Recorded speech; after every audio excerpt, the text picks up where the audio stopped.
ಮದುವೆಯ ಸಂಭ್ರಮ ಮುಗಿದಿತ್ತು.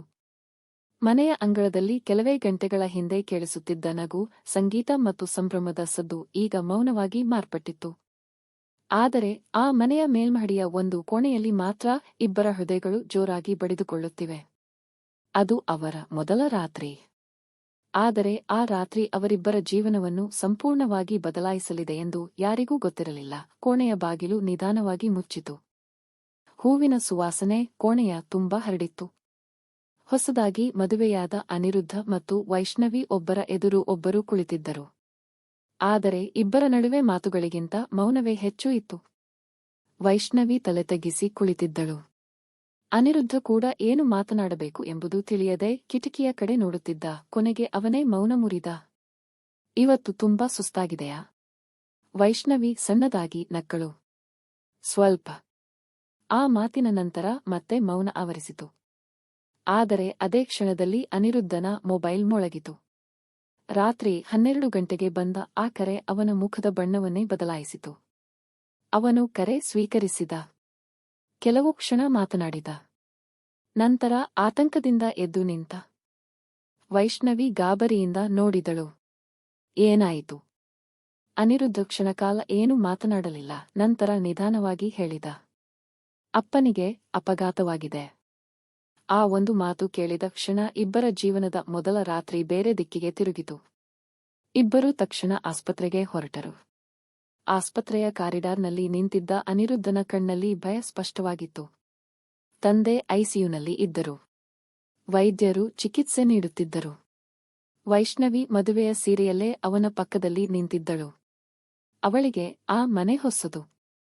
ಆ ಜನ ಹೊಸಬರು. ಆದರೆ ಆ ಕ್ಷಣದಲ್ಲಿ ಅವಳು ಹೊಸ ಸೊಸೆಯಲ್ಲ, ಒಂದು ಕುಟುಂಬದ ಸದಸ್ಯಳಾಗಿದ್ದಳು.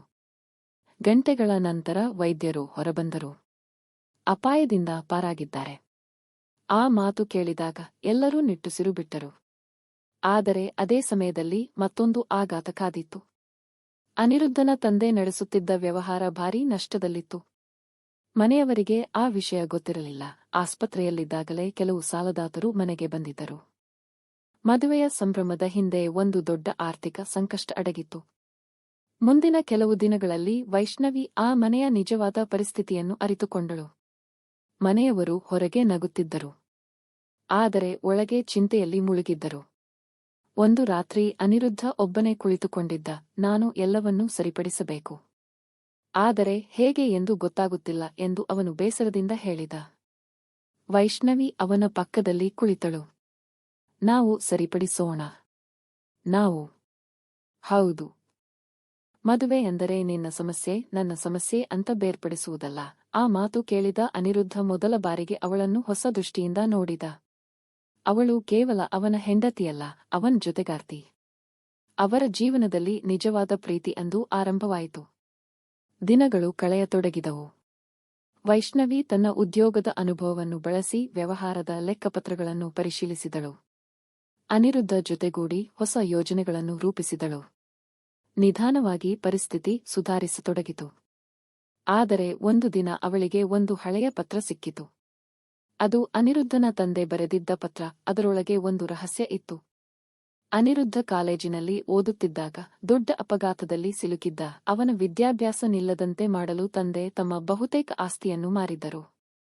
ಆ ಕಾರಣದಿಂದಲೇ ಸಾಲಗಳು ಹೆಚ್ಚಾಗಿದ್ದವು. ಆ ವಿಷಯವನ್ನು ಅವರು ಎಂದಿಗೂ ಮಗನಿಗೆ ಹೇಳಿರಲಿಲ್ಲ. ವೈಷ್ಣವಿ ಆ ಪತ್ರ ಓದಿ ಕಣ್ಣೀರಿಟ್ಟಳು. ಆ ರಾತ್ರಿ ಅವಳು ಪತ್ರವನ್ನು ಅನಿರುದ್ಧನ ಕೈಗೆ ಕೊಟ್ಟಳು. ಪತ್ರ ಓದುತ್ತಿದ್ದಂತೆ ಅವನ ಕಣ್ಣು ತುಂಬಿತು. ಮೊದಲ ಬಾರಿಗೆ ಅವನಿಗೆ ತನ್ನ ತಂದೆಯ ತ್ಯಾಗದ ಆಳ ಅರ್ಥವಾಯಿತು. ಮರುದಿನ ಅವನು ತಂದೆಯನ್ನು ಅಪ್ಪಿಕೊಂಡ. ವರ್ಷಗಳಿಂದ ಹೇಳದಿದ್ದ ಕೃತಜ್ಞತೆ ಆ ಅಪ್ಪುಗೆಯಲ್ಲಿ ಅಡಗಿತ್ತು. ಕೆಲ ತಿಂಗಳುಗಳ ನಂತರ ವ್ಯವಹಾರ ಮತ್ತೆ ಲಾಭದತ್ತ ಸಾಗತೊಡಗಿತು. ಮನೆಯಲ್ಲೂ ಸಂತೋಷ ಮರಳಿತು. ಒಂದು ಸಂಜೆ ಮನೆಯ ಮೇಲ್ಚಾವಣಿಯಲ್ಲಿ ಕುಳಿತಿದ್ದ ಅನಿರುದ್ಧ ವೈಷ್ಣವಿಯನ್ನು ನೋಡಿ ನಕ್ಕ. ನಮ್ಮ ಮೊದಲ ರಾತ್ರಿ ನೆನಪಿದೆಯಾ? ವೈಷ್ಣವಿ ಕೂಡ ನಕ್ಕಳು. ಅದನ್ನು ಯಾರಾದರೂ ಮೊದಲ ರಾತ್ರಿ ಅಂತ ಕರೀತಾರಾ?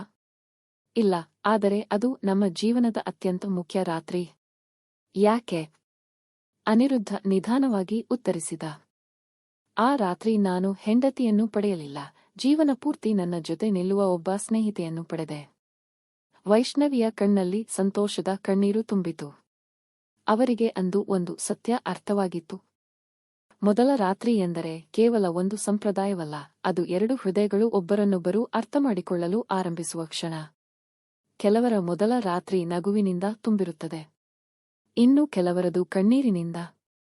ಆದರೆ ನಿಜವಾದ ಪ್ರೀತಿಯಿದ್ದರೆ ಯಾವ ಮೊದಲ ರಾತ್ರಿ ಆಗಿರಲಿ, ಅದು ಒಂದು ಸುಂದರ ಜೀವನದ ಆರಂಭವಾಗಬಹುದು.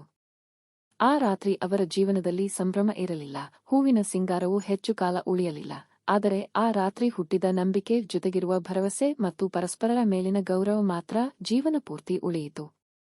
ಅದಕ್ಕಾಗಿಯೇ ಕೆಲವೊಮ್ಮೆ ಜೀವನದ ಅತ್ಯಂತ ದೊಡ್ಡ ಅದ್ಭುತಗಳು ನಾವು ಯೋಜಿಸಿದ ಕ್ಷಣಗಳಲ್ಲಿ ಅಲ್ಲ, ನಾವು ಸಂಪೂರ್ಣವಾಗಿ ಊಹಿಸದ ಕ್ಷಣಗಳಲ್ಲಿ ನಡೆಯುತ್ತವೆ. ದಯವಿಟ್ಟು ಈ ವಿಡಿಯೋಗೆ ಒಂದು ಲೈಕ್ ಮಾಡಿ ಮತ್ತು ನಮ್ಮ ಚಾನೆಲ್ను ಸಬ್ಸ್ಕ್ರೈಬ್ ಮಾಡಿಕೊಳ್ಳಿ.